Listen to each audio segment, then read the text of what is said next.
Avi Meyers, Northtown Neighborhood News Magazine, a presentation of Sonny Hirsch and myself. Dial us up on the web at www.ntnm.org. From that site, you can catch all our videos on YouTube, where over 190,000 have been watched. Thank you so much. We're very big on community policing. Caps24.org is a website that Sonny Hirsch runs in his spare time as chairman of the District Advisory Committee of the 24th District. The meetings in the 24th District, as well as much of the city, are changing. In the 24th District, starting in May, this particular month, the CAPS meetings for every single beat will be on Thursdays. For the 10 sector that I'm in and Sonny's in and Rich Consaldi's in, they are going to be at 5, 6, or 7 o'clock that Thursday.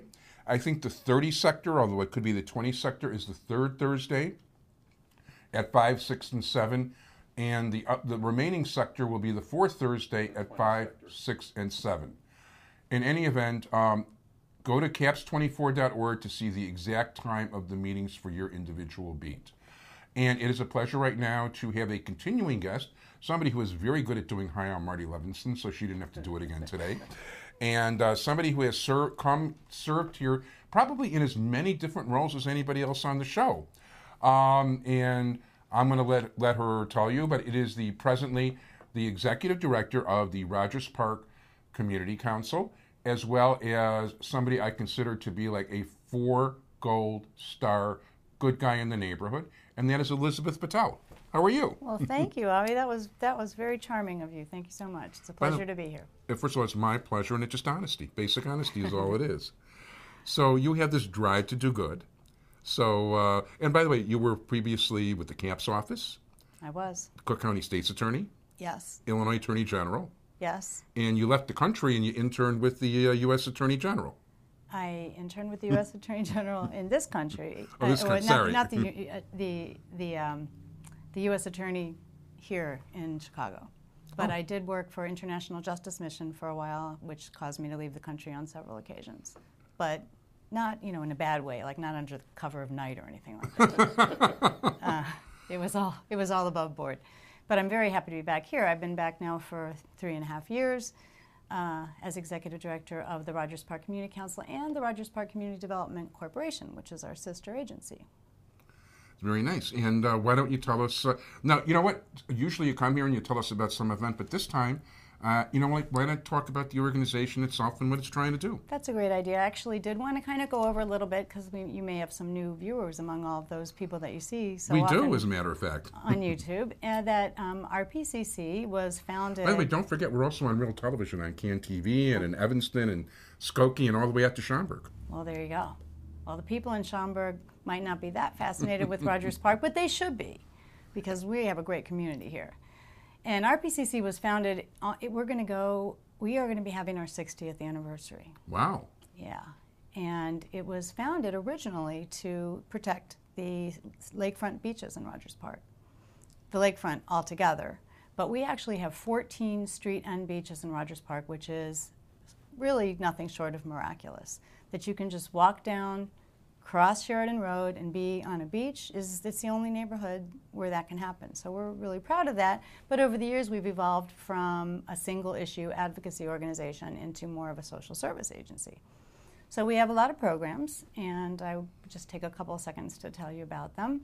We have a senior program where we do a lot of services for shut-in seniors who have problems around hoarding things, the papers and stuff like that. And not maybe some of your newspapers, I'm not sure, but it can happen. It can happen. And since that can become a health and safety hazard, our senior director, Kathy Bazone, is doing home visits to help with that. We have we call it the Multicultural Resource Center, where we do services for recent immigrants and just kind of get people familiar with what type of services are available in the neighborhood or in the state for them.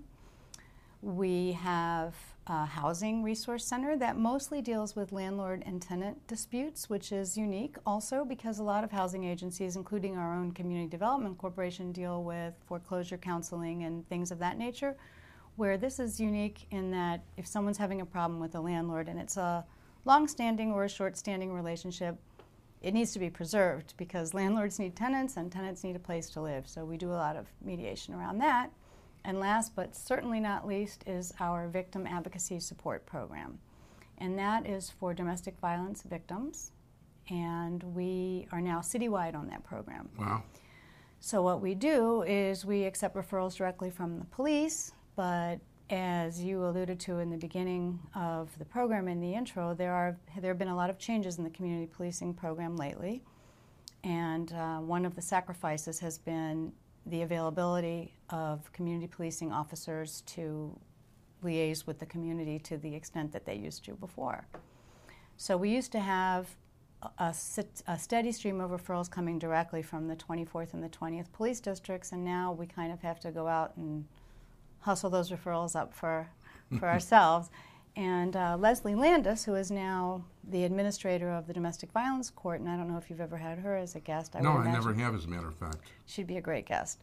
Has started a duty advocate program down in court. So the different agencies that have court advocates for domestic violence take turns just being available to the complaining witnesses when they come in to help them through the process.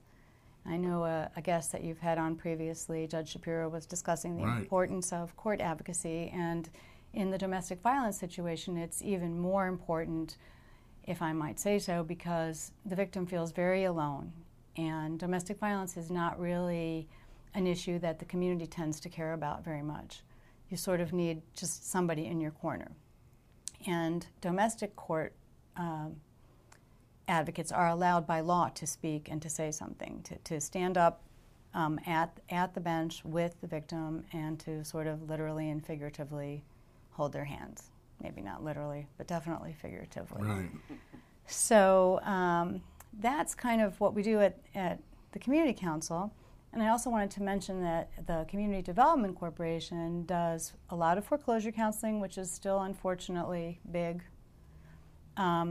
but also some first-time home buyer assistance. And I think that the time frame that this is going to air in will still be within the time frame for people who have particularly low incomes. There's a pool of money available for first-time home buyers. So I would encourage people who feel they might qualify to call 773-262-2290 to just look into that. It's definitely worth it. And I also want to tell you about a couple of upcoming events, if I might. How am I doing on time? Everything's working out beautifully. Great. Okay. So back to the domestic violence theme for a second. On June 15th at the Rogers Park Community Council, we're going to be hosting a workshop sponsored by LAF, the Legal Assistance Foundation, and it's called Know Your Rights, the Myths and Realities of Family Law. So that's really open to anybody who is in an abusive marriage or maybe even not an abusive marriage, but you need to know what your rights are. So we're going to be having that. It's going to be at 6 o'clock again on June 15th. And then in July, our housing department is hosting a series of landlord-tenant trainings. And this is a very popular series. We do it in conjunction with CIC, the Community Investment Corporation, which is headed up by Jack Markowski. I'm sure has been a guest of yours. No, it's meant for Another one you got to get on. We'll talk after the show. We'll talk after the show.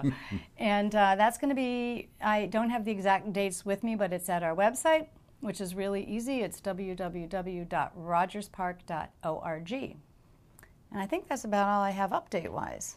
I think that's pretty cool. So, okay, now let's talk about, just so people know, what is the physical area you cover? Well, that's a great question, Avi, because it just makes me remember something I forgot.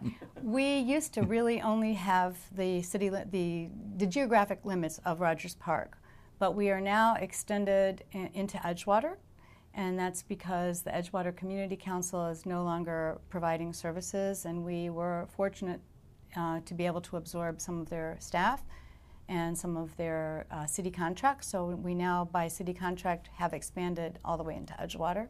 Wow. And again, the domestic violence program is citywide. So really, in these times, with the way funding is and just the economic situation, we really don't turn anyone away. So if anyone fits our parameters in terms of income and in terms of what we're able to provide, we will provide services to them if they call us or come to our office. And I know you also extend to Western Avenue, which is part of West Rogers Park, which is very much needed because we've never had the kind of mechanism that the Rogers Park Community Council has had in this neighborhood. At this point, we are running out of time. So it's the website? www.rogerspark.org. You can also find us on Facebook, and our phone number is 773-338-7722. Elizabeth Vitell, thank you so much for being here. Thank you, Avi. Always a pleasure.